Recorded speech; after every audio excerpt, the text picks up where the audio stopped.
सबसे पहले बात नालंदा की सोहरसराय थाना इलाके के पहाड़तल्ली मोहल्ले में पिछले महीने जहरीली शराब से 12 लोगों की मौत हो गई थी। इस मामले में पुलिस प्रशासन ने बड़ी कार्रवाई करते हुए आरोपियों के घरों पर बुलडोजर चलाया। इसकी शुरुआत मुख्य आरोपी सुनीता मैडम के घर से हुई। इससे पहले पुलिस ने कार्रवाई करते हुए 19 शराब धंधेबाजों की पहचान कर उन्हें गिरफ्तार किया। फिर 19 आरोपियों के घरों पर अवैध निर्माण का नोटिस चस्पा कर जवाब मांगा था। समय पर उन लोगों की ओर से मकान संबंधी किसी तरह की कोई कागजात पेश नहीं होने पर शुक्रवार से उनके घरों पर बुलडोजर चलाने की प्रक्रिया शुरू की गई। आप लोग जानते हैं कुछ दिनों पहले यहाँ पे एक शराब वाली घटना हुई थी, यहाँ जहरीली शराब के लोगों की मृत्यु हुई थी। उसी के आलोक में ये देखा गया था कि सरकारी ज़मीन पे कुछ लोगों ने अतिक्रमण कर रखा है और उसी ज़मीन का फिर गैर सरकारी काम जैसे शराब के धंधे में उसका इस्तेमाल कर रहे थे। इसलिए उन पर अतिक्रमणवाद चलाया गया था। उसकी बाकायदा उनको नोटिस दे दी गई थी। नोटिस की अवधि पूरी हो जाने के बाद आज ये अतिक्रमणवाद यहाँ पे चलाया जा रहा है और सारे शराब धंधों के घरों को चिन्हित करके उनके घर को ध्वस्त किया जा रहा है। ये बड़ों की प्रतिनियुक्ति है। यहाँ लॉ एंड ऑर्डर को मेंटेन के लिए हम लोग यहाँ प्रतिनियुक्ति हैं ताकि किसी भी तरह से विधि व्यवस्था भंग नहीं हो। शांतिपूर्ण जो नियमानुकूल कार्रवाई हो रही है उसको हम लोग इंश्योर करने के लिए यहाँ पर हम लोग यहाँ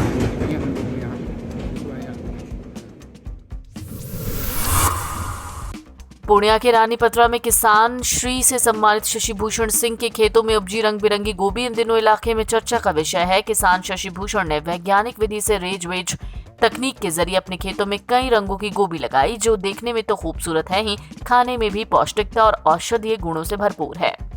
उनकी इस खेती को देखने के लिए कृषि वैज्ञानिक और कृषि विभाग के अधिकारी भी उनके खेतों पर पहुंचे। वो लोग भी उनकी खेती को देखकर दंग रह गए। उनके इस अलग तरीके से खास खेती के लिए डीएम ने उन्हें किसान श्री सम्मान से भी सम्मानित किया। मेरा नाम शशि भूषण सिंह, पिताजी नाम श्रीमय सिंह, गांव चांदुलिया, पोस्ट रानीपत्रा, जिला पूर्णिया का मैं किसान। हम सर अंतर्वर्ती खेती भी, इसमें हम घेवड़ा और गोभी का, मक्का और गोभी, अभी पीला गोभी लगा हुआ है, नीला गोभी लगा हुआ है, ब्रोकली लगा हुआ है, डाट गोभी लगा है, उजला गोभी लगा हुआ है। 5 तरह का हम फूल गोभी का भी खेती कर रहे हैं। जैसे हम मिर्च का भी खेती करते हैं और टमाटर भी कुछ लगा दिए हैं। ये सब हम लोग से 2 लाख रुपया के पर एकड़ गोभी में पैसा हुआ है। अभी आलू पर जैसे हमने 1 एकड़ आलू में 180 कुंटल पर एकड़ उपज उपजाया है। उसके लिए हमें अभी किसान श्री का पुरस्कार जिला अधिकारी के हाथों मिला है। बिहार के रोहतास में पुलिस का एक वीडियो वायरल हो रहा है, जिसमें रोहतास पुलिस के अधिकारी और जवान एक घर में हैं। वहां घर वालों से उनकी तीखी बहस हो रही। घर वालों ने पुलिस पर आरोप लगाया कि वो आधी रात में छत के रास्ते घर में घुसे। यही नहीं, पुलिस पर घर के लोगों ने मारपीट का भी आरोप लगाया।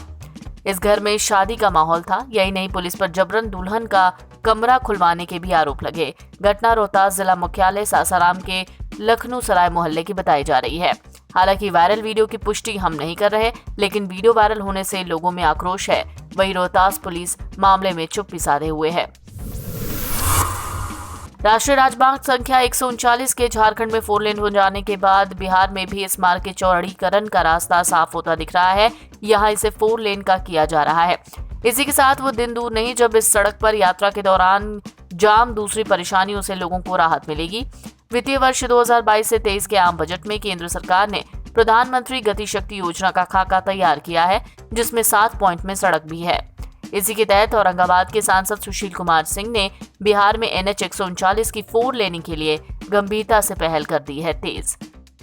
हम लोगों की भी एक सड़क है NH 139 जो पटने से अरवल औरंगाबाद होते हुए झारखंड की सीमा हरिहरगंज और आगे तक जाती है।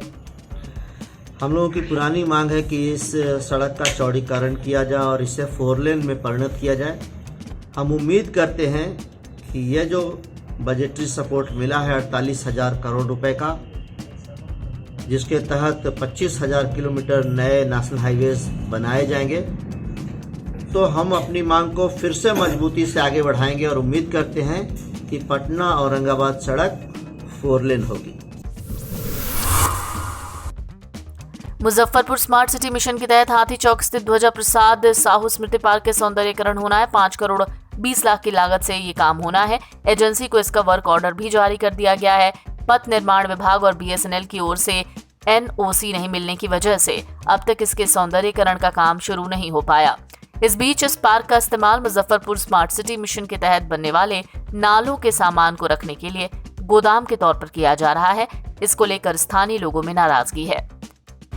देखिए, मुजफ्फरपुर की बात जहाँ तक रही, यह तो चूंकि हम लोगों के सामने है इसलिए हम लोगों को ज़्यादा दर्द हो रहा है, लेकिन स्थिति तो ऐसी बन चुकी है कि हिंदुस्तान में ही जिस हिंदुस्तान की आज़ादी को लेकर लाखों स्वतंत्रता सेनानियों ने अपनी बलिदानी दिया था, उन तमाम स्वतंत्रता सेनानियों को प्रशासनिक उदासीनता का अपमान झेलना पड़ रहा है, जिसका जीता जागता उदाहरण इस मुजफ्फरपुर शहर में, क्योंकि मुजफ्फरपुर क्रांतिकारी धरती रही है और स्वतंत्रता आंदोलन को अंतिम चरण में लाने में यहाँ के स्वतंत्रता सेनानियों की अहम भूमिकाएं रही हैं, जिसको लेकर के आप देख लीजिए कि हमारे यहीं पर स्वर्गीय ध्वजा प्रसाद साहू जी का स्मारक स्थल हो, तब प्रफुल्ल चाकी जी का स्मारक स्थल हो, तब खुदीराम बोस जी का स्मारक स्थल हो, तब चाहे जहाँ भी आप चले जाइए, हर जगह जहाँ जहाँ स्वतंत्रता सेनानियों की प्रतिमूर्ति स्थल के रूप में पार्क नुमा बनाने का काम किया गया हो, उन सब जगह पर आप जाके देखेंगे प्रशासनिक उदासीनता उसी तरीके से। और खास करके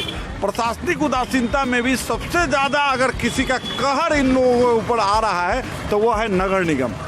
जैसा कि आप जाके देखिए प्रियदर्शनी पार्क का स्थिति देख लीजिए, वहाँ भी नगर निगम ने अपना स्टैंड बना रखा है। चाहे आप चले जाइए किसी भी पार्क में, आप यहीं देख लीजिए स्वतंत्रता सेनानी ध्वजा प्रसाद साहू जी का ये पार्क है, ये पार्क का स्थिति देख लीजिए, पूरा स्मार्ट सिटी का जो है ये गोडाउन बन चुका है। ऐसे ही स्थिति हर जगह बनी हुई है, चाहे आप सरदार वल्लभ भाई पटेल जी का देख लीजिए या किसी भी जगह पर देख लीजिए। तो ऐसे स्थिति में यह सब नगर निगम के जो अपमान जो किया जा रहा है स्वतंत्रता सेनानियों का, अब लगता है कि आम जनमानस को खड़ा होना होगा और इन स्वतंत्रता सेनानियों के अपमान करने वालों के खिलाफ आवाज़ बुलंद करनी होगी। NBT ऑनलाइन की रिपोर्ट।